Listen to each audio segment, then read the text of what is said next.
Ek is so mal oor die storie van Gideon, wat die Midianiete verslaan het. Gideon sy manne was aanvanklik net 1/3 van die hoeveelheid Midianiete. En God sê toe vir Gideon 'n vreemde ding, hy sê, nee, maak julle manne minder, ten minste met die helfte maak hy hulle toe nou minder. Die Here sê toe 'n snaakse ding, hy sê, nee, maak dit nog minder. Hoekom sou die Here dat so min mense teen so baie moet beklei? Dit is baie eenvoudig. God wou vir die Israeliete wys, die oorwinning kom van hom af. Die eer vir hierdie oorwinning kom van God af. Dit was nie Gideon of enige Israeliet wat dit laat gebeur het nie. Baie keer as ek en jy iets goed doen of reg kry of mooi is met iemand, dan is dit ook eintlik bloot omdat ons vir God reflekteer.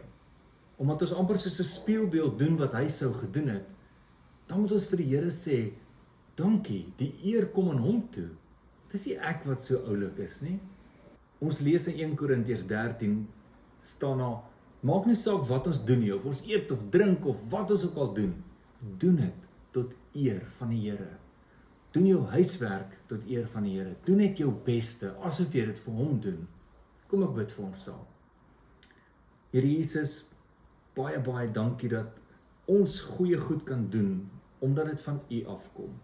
Here, ons gee aan U al die eer. Amen.